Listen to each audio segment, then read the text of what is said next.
Share மார்க்கெட்டுங்கிறது ஒரு ஆழமான கிணறு. அது இந்த மொத்த நாட்டோட பணத்தாகத்தையும் தீர்க்கும். அந்த கிணத்துக்குள்ள குதிக்க தான் நான் ஆசைப்படுறேன்.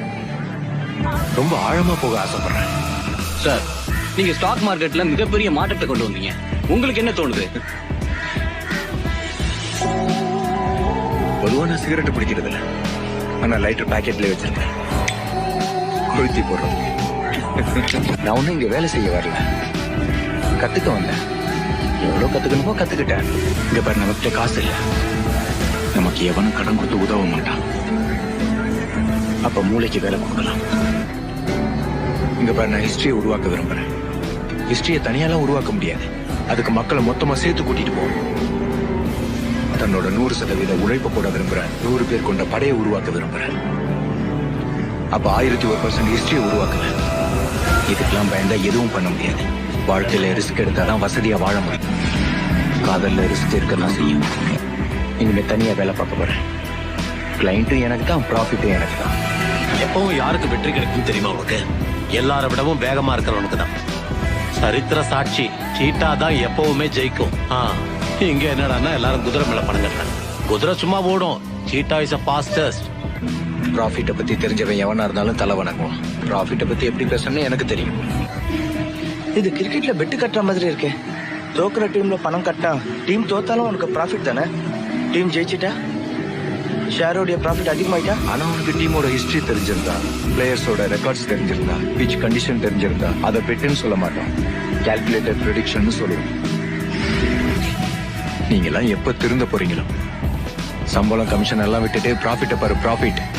இங்க பாருங்க, ஷேர் மார்க்கெட்ல சில பேர் லக்க நம்புவாங்க. ஆனா நான் லக்க மட்டும் இல்ல, மதிப்பை நம்புறவன். நான் பணத்தை உருவாக்குற பிசினஸ்ல இருக்கேன். டயரை விக்கிறது என் வேலை இல்ல, அது உங்களோட வேலை. இங்க பாருங்க, என் பார்வை உங்க கம்பெனில இல்ல, ஆனா அதோட ரியல் வேல்யூல தானே இன்ட்ரெஸ்ட். அதேதான். டைமுக்கு மதிப்பு கொடுத்தா அநேகமா ஏன் மதிப்பு குறைச்சிடும்.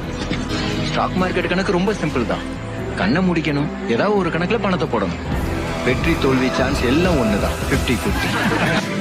அப்ப வண்டி துபாயில இருந்து நேரம் என் வீட்டுக்கு வரும். 55 லட்சம், 45 வண்டிக்கு 10 உன் வாக்குக்கு. ஆனா காரை வச்சுக்கிட்டு என்ன பண்றது? நிறைய பண்ணலாம். பணம் தான் பணத்தை இருக்கும். மேத்தாஸ், டாடாஸ், அம்பானிஸை விட குறைஞ்சவங்க இல்லைன்னு எல்லாருக்கும் தெரியணும்.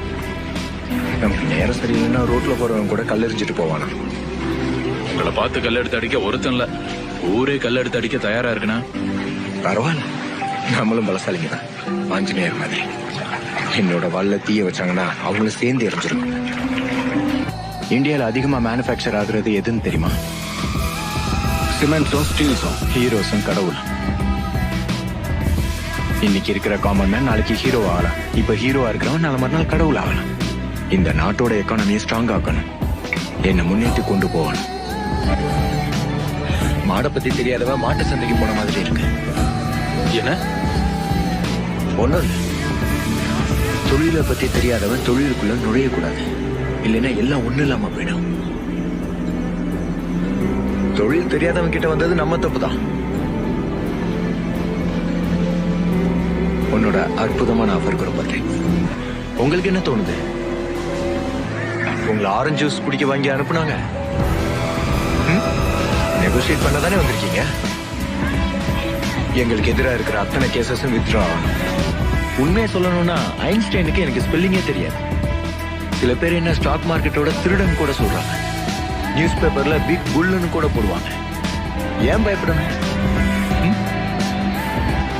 மும்பைல தினம் ஸ்டாக் மார்க்கெட்டோட மணி அடிக்கும்ல, அதோட சேர்த்து என் பேரையும் சொல்லி மணி அடிப்பாங்க.